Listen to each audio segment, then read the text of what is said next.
सप्रेम जय महाराष्ट्र. महाराष्ट्रभरातून शिवसेना एक वादळ या माध्यमाला पाहणाऱ्या तुम्हा तमाम प्रेक्षकांना, सर्व शिवसैनिकांना माझा अनिश गाढवेचा मानाचा जय महाराष्ट्र. जर आपण पहिल्यांदा शिवसेना एक वादळ या माध्यमाला किंबहुना मला पाहत असाल तर तुम्हा सर्व प्रेक्षकांना कळकळीची विनंती, आता ताबडतोब शिवसेना एक वादळ आपण सर्वांनी लाखोंच्या संख्येने सबस्क्राईब ठेवा.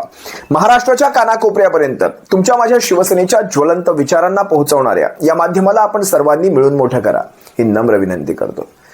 आज का कुणास ठाऊक एक व्हिडिओ माझ्या पाहण्यामध्ये आला, मुंबई तकचा एक व्हिडिओ माझ्या पाहण्यामध्ये आला, ज्यामध्ये मुंबई तकचे काही पत्रकार, अगदी मला वाटतं 1-1.25 मिनिटांचा व्हिडिओ आहे, तसा व्हिडिओ फार मोठा असणार त्यांचा, पण 1-1.25 मिनिटांची ती क्लिप फेसबुकवर व्हायरल होत होती, ती माझ्या समोर आली, ज्यामध्ये अभिजित कारंडे आहेत, मला वाटतं साहिल देसाई आहेत, अनुजा धाकरस आहेत, आणखी काही पत्रकार आहेत तिथे, सगळ्यांची नावं मला आठवत नाहीत, पण यांच्यामध्ये एक किस्सा रंगत होता देवेंद्र फडणवीसांविषयीचा.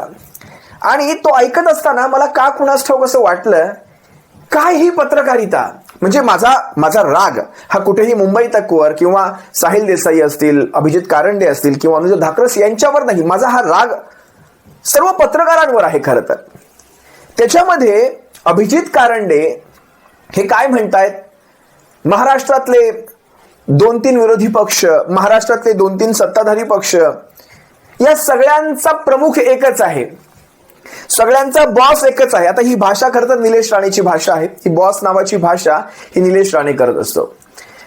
खोबरं तिकडे चांग भलं, जिकडे सत्ता तिकडे हे, म्हणजे रामदास आठवलेनंतर राणे कुटुंब ही जागा व्यवस्थित चालवत आहे, कधीही सत्तेच्या बाहेर राहणार नाहीत. तर ते म्हणतायत की 2-3 विरोधी पक्ष, 2-3 सत्ताधारी पक्ष, या सगळ्यांचा बॉस महाराष्ट्रात सध्या एकच आहे, त्याचं नाव आहे देवेंद्र फडणवीस. वर्षा बंगल्यातून महाराष्ट्र चालवला जातो, सगळे राजकीय पक्ष सध्या महाराष्ट्रातले वर्षा बंगल्यातून चालवले जातात. आता काय आहे, आता आमचे वासे फिरलेले आहेत आमच्या घराचे, आम्ही काय झालंय, आम्ही तत्वांनी चाललो, आम्ही कुठेही विकलो गेलो नाही, भारतीय जनता पक्षासमोर झुकलो गेलो नाही, याची किंमत आम्ही मोजतोय. केंद्रातल्या सत्तेला तुम्ही प्रश्न, खरं तर आज पत्रकारांनी खरं तर आम्हाला किती मदत करायला हवी होती. या सगळ्यामध्ये आम्हाला मदत कुणाकुणाकडनं अपेक्षित होती, आम्हाला मदत प्रशासनाकडनं अपेक्षित होती. प्रशासन, मी राजकारण्यांकडनं नाही म्हणत आहे, मी प्रशासन म्हणतोय. प्रशासनामध्ये अनेक अधिकारी असतात, त्यात अगदी पोलीस प्रशासन असेल, सामाजिक प्रशासन असेल, तुम्ही समजू शकता मला काय सांगायचंय, IPS IAS सगळे, त्यात मदत अपेक्षित होती इलेक्शन कमिशनकडनं, हा सुद्धा एक प्रशासनाचा भाग आहे. त्यात मदत अपेक्षित होती न्याय व्यवस्थेकडनं, हा सुद्धा एक प्रशासनाचा भाग आहे.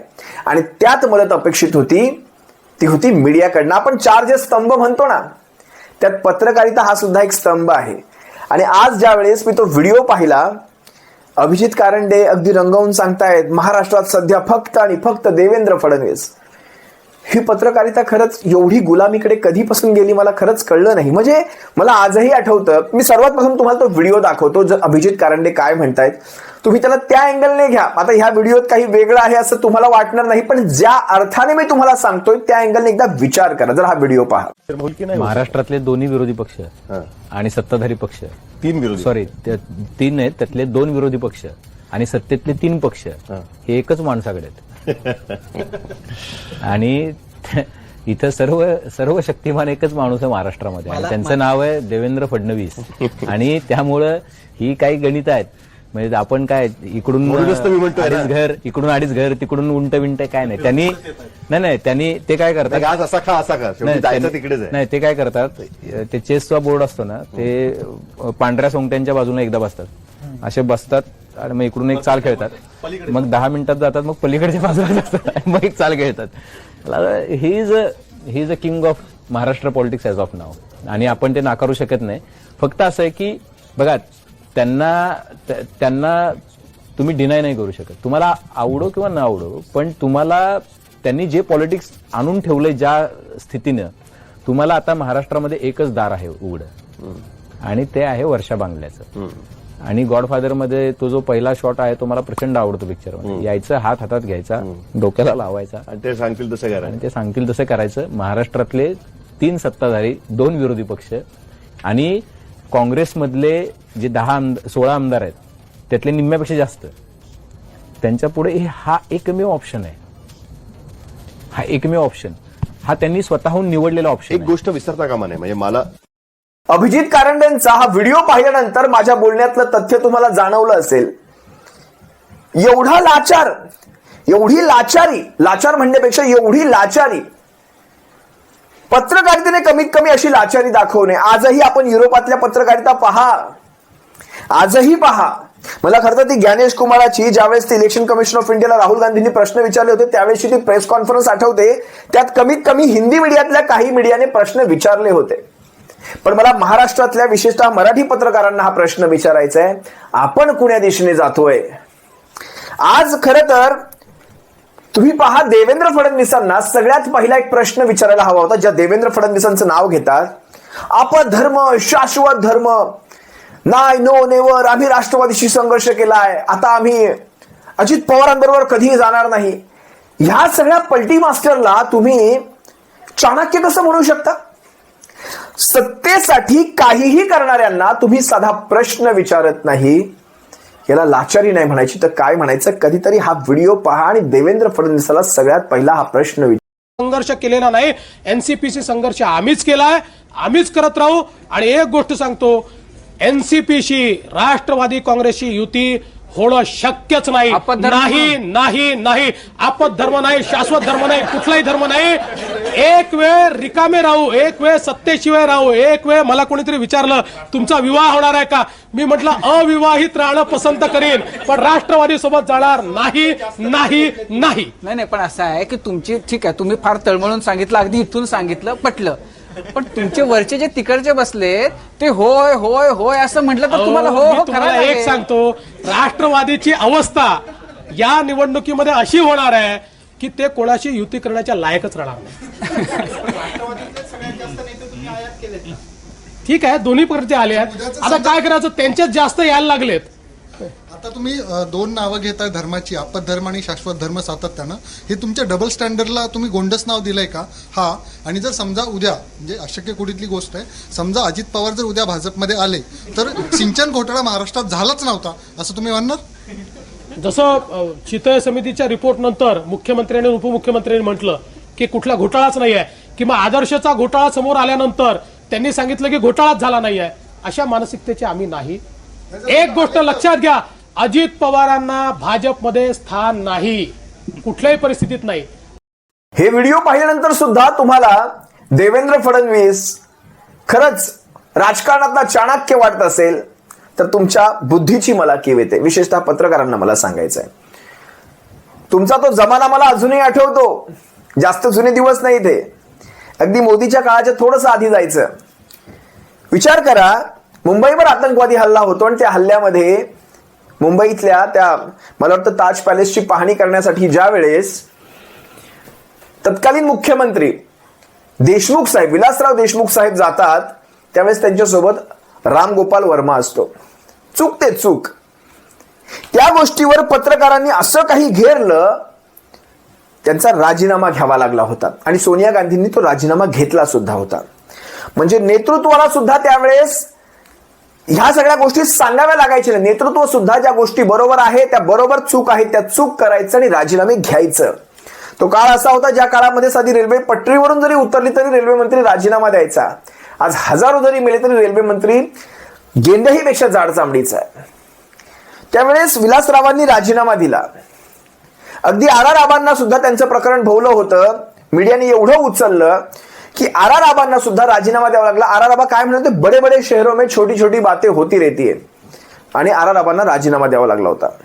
अगदी शिवाजीराव पाटील, शिवराज पाटील, माफ करा, शिवराज पाटील, मला वाटतं त्यावेळेस ते गृहमंत्री होते, शिवराज पाटील चाकूरकरांना सुद्धा राजीनामा द्यावा लागला होता. एवढी प्रकरण, केस बीस विंचरण्याची ती प्रकरण तुम्ही पाहिली असाल सगळी शिवराज पाटील चाकूरकरांची. अगदी तुम्ही अशोक चव्हाणांचा आठवा, अशोक चव्हाणांना सुद्धा राजीनामा द्यावा लागला होता. का तर आदर्श घोटाळ्यात नाव आलं, पत्रकारांनी एवढं ते प्रकरण तापवलं. आज मला सांगा, आदर्श सारखा तो घोटाळा, त्या घोटाळ्यांच्या 10-10, 20-20, 30-30 नाही 100 पटीने मोठे घोटाळे बाहेर पडतात, कुणाचे राजीनामे होतात. एका मायचलाचा राजीनामा तुम्ही मला दाखवायचा, एका मायचलाचा राजीनामा, शेवटच्या मंत्र्याने राजीनामा दिलेला तुम्हाला माहितीये कोण आहे? शेवटचा राजीनामा दिलेला मंत्री हा संजय राठोड आहे आणि विद्यमानमध्ये रुपाली चाकणकर आहे. पाटील म्हणण्यापेक्षा रुपाली चाकणकर आहे. चाकणकरांचा राजीनामा सुद्धा राजकीय पक्षांनी घेतलाय, हा पत्रकारांनी मागवून घेतलेला नाही. संजय राठोडला सुद्धा तुम्ही पहा, पूजा चव्हाणच्या आत्महत्या प्रकरणामध्ये शिवसेनेच्या मुख्यमंत्र्यांनी त्यावेळेस उद्धव साहेबांनी तो राजीनामा घेतला कारण निष्पक्ष चौकशी व्हावी. आज तोच संजय राठोड तुमच्या सोबत आहे, मंत्री आहे. त्याच चित्रा वाघ ज्या त्याच्यावर आरोप करायच्या त्याही तुमच्या सोबत आहेत, शांत आहेत. आज तेच अशोक चव्हाण तुमच्याकडे आहेत, रात्री शांतपणे झोपतात. मग मला सांगा पत्रकारांनो, हे तुमचं त्यांना सहकार्य नाही का? त्या देवेंद्र फडणवीसाला तुमचं हे सहकार्य नाही का? मग आम्ही जे खुली पत्रकारिता करतो, आम्ही खुल्यामध्ये विचार अंधभक्तांमध्ये आनंदाचं वातावरण. खुळखुळेंबद्दल व्हिडिओ बनवला आणि बावनकुळेंनी 25 कोटी रुपयाची मानहानीची नोटीस मला पाठवलेली आहे. हे आहेत वकील, त्यांचा नंबर वगैरे वगैरे दिसतंय. याच्यामध्ये लिहिलंय की तुम्ही आमच्या साहेबांना लय बोललात की साहेब रडायलाच लागलं. मला म्हटले की नोटीस पाठवून दे वकिलांमार्फत. वाईट झालं. किती लाख रुपयाची रे? साहेबांची इज्जत किती लाखाची आहे? 25 लाख नाही लागा, 25 कोटीची आहे. साहेबांची इज्जत 25 कोटी रुपयाची आहे. आपल्याकडे नाही पैसे. हा, पण आमच्याकडे शेतामध्ये सध्या पिकं उभी आहेत. ती निघली की तिथं कुसळ नावाचं गावात येतं, ते न्या उपटून. खरं बोलल्यानंतर तुम्ही ह्या ज्या नोटिसा पाठवतायत हे गळचेपी करण्यासाठी, धमक्या देण्यासाठी किंवा वकिलामार्फत दबाव आणण्यासाठी चालू असलेले छक्के चाळ आहेत. आम्ही तुम्हाला फक्त प्रश्न विचारला की एवढं कसं काय आलं, कारण की तुमच्या निवडणूक विवरण पत्रामध्ये स्पष्ट उल्लेख आहे शेत जमीन, पण तुमचे जे काही तुमच्या नावावर आहे ते अकृषक क्षेत्र आहे. मग त्याचा सेपरेट रखाना पाहिजे होता ना. चुका तुम्ही करणार, चोरी तुम्ही करणार, पैसा तुम्ही कमवणार आणि ते जनतेसमोर सत्य यायला लागलं की तुमच्या बुडाला आग लागणार आणि तुम्ही आमचा आवाज दाबायचा प्रयत्न करणार. मग तुम्हाला काय वाटलं आम्ही शांत बसू? अरे तुम्ही आम्हाला या नोटिसा पाठवण्यापेक्षा सरळ अटक करून जेलमध्ये टाका ना, म्हणजे आवाज तरी बंद होईल. भारत देश हा लोकशाहीवर चालतोय हे आता फक्त म्हणायलाच उरलंय. चंदगद्दार नेते, राज्यकर्ते आणि हे जे पदावरती खुर्च्या गरम करायला बसलेली मंडळी आहे यांनी देश विकत घेतल्यासारखं वागायचं सुरू केलंय. यांच्याबद्दल कुणी काही बोलायचं नाही. बोललं की नोटिसा पाठवणार, वकिलामार्फत हे असले धमकी पत्र पाठवणार, म्हणजे सामान्य माणूस खचून जाईल, काही बोलणार नाही. तुम्हाला काय वाटलं आम्ही शांत बसू का? याच्यामध्ये एकाचं नाव नाहीये, 6 जणांची नावं येतात. 6 जणांना नोटीस पाठवली आहे. रामेश्वर दरेकर, रविराज साबळे पाटील, दीपक भाऊ केदार, अंजल्या अनपर्थी, त्यानंतर जागृत महाराष्ट्र न्यूज. अरे न्यूज चॅनल पण, म्हणजे तुमच्यासारखं बोललं की ते चांगले आणि तुमच्या विरोधात बोललं की तुम्ही डायरेक्ट दावा ठोकणार, केसेस करणार, तोंड दाबायचा प्रयत्न करणार. मान्य तुमच्या हातामध्ये सत्ता आहे, पण तुम्हाला काय माहिती आमच्या हातामध्ये भारताचं संविधान आहे. आम्ही कशालाच घाबरत नाही. तुम्ही आम्हाला उचला, जेलमध्ये टाका. असल्या धमक्या देण्यापेक्षा सरळ अटक करा आणि आमचं तोंड दाबून टाका. आम्ही जोपर्यंत बाहेर आहोत तोपर्यंत आम्ही बोलत राहणार आणि तुमचे काळे धंदे सामान्य जनतेसमोर आणत राहणार. आम्ही तुमच्यापेक्षा श्रेष्ठ ठरत नाही का? आम्ही तो जिगरा दाखवतो. आम्ही लोळणी घालत नाहीत कुणाच्या पायाखाली, आम्ही लोटांगण घालत नाहीत कुणाच्या पायाखाली. मला तो ह्यांचा नवनाथ बनचा तो अजूनही तो किस्सा आठवतो, ज्यावेळेस देवेंद्र फडणवीसाला प्रश्न विचारताना तू अमर रहे वहां तेरा क्या बोलते तेरा दामन अमर रहे, काहीतरी तो बोलला, मोठमोठे शब्द फेकले. हम 4 दिन रहे ना रहे, तुम्ही भ्रष्टाचारांना सोबत घेतलात, आज तेच भ्रष्टाचारी तुम्ही मोठे करत आहात वगैरे वगैरे, काय मोठमोठ्या गमजा फेकणारा आज ह्याच कमळी बरोबर जाऊन बसला. आणि आज तोच नवनाथ वन आज कमळीचे गुणगाण गातो. तोच अजित चव्हाण नावाचा आणखी एक त्यांचा प्रवक्ता, तो सुद्धा कमळीचे गुणगाण गातो. म्हणजे हे पत्रकारांमधनं गेले. मी पत्रकारांचा विशेष सांगतोय, पत्रकारांमधनं गेलेले. आज जर पत्रकारांनी सुद्धा हीच भूमिका ठेवायला लागले तर आपण काय त्या आपल्या पत्रकारितेला जागलो. जरा हा पहा ना, नवनाथ जनता पक्षामध्ये प्रवेश केल्याबद्दल नवनाथ बन यांचं मी मनपूर्वक अभिनंदनही करतो आणि स्वागतही करतो. या असल्या माणसांकडे पाहिलं ना, नवनाथ बन सारख्या ह्या टुकार पत्रकारांकडे, टुकार प्रवक्त्यांकडे पाहिलं ना, पत्रकार म्हणण्यापेक्षा टुकार प्रवक्त्यांकडे पाहिलं ना, तर खरंच मला ते बावनकुळेंचा तो डायलॉग होता, ते मला वाटतं भाजपाच्या कुठल्या तरी एका भाजपाची काही शिबिरं वगैरे चालतात, कार्यकर्त्यांना मार्गदर्शन करणारी, शिकवणारी, काहीतरी डोक्यात काहीतरी उजेड पाडणारी शिबिरं वगैरे चालतात. अव्वल दर्जाचे अंधभक्त तयार करण्याचा कारखाना असाच चालत नाही. भाजपाच्या शिबिरांमध्ये ह्या बावनकुळेंनी एक स्टेटमेंट वापरलं होतं पत्रकारांविषयी. पत्रकारांना ढाब्यावर न्यायचं, त्यांना चहापाणी करायचं, पत्रकारांनी आपल्या विरोधात जाऊ नये याची संपूर्ण तजवीज करायची. चहापाणी करायचा अर्थ कळला. आपली त्यांनी काय किंमत केली बावनकुळेंनी, हा विचार करा. मग बावनकुळे एवढ्या खालच्या तराला येऊन तुमच्याविषयी बोलत असतील तर आपली सध्या किंमत काय आहे याचाही तुम्ही विचार करा. जर एकदा हा व्हिडिओ. अजब सल्ला दिलाय, पत्रकारांसाठी चहाची सोय करा आणि ढाब्यावर न्या, असं बावनकुळे म्हणाले. पाहूया. जसं बाबत फुटला गावात 4-5 जे लोक पत्रकार आहेत, तुमच्याकडे 4 बूथवर कोण कलाकार आहेत, त्यांना यादी बनवली, त्यांना महिन्यात एक वेळा चहा प्यायला बोलवायचं. त्यांनी महाविद्यालय 2024 पर्यंत आपल्या विरुद्ध काही लिहू नये. काही त्यात कमी जास्त तर तुझे विकास भेटले, ते जे त्या ढाब्यावर घेऊन जातो त्यांना.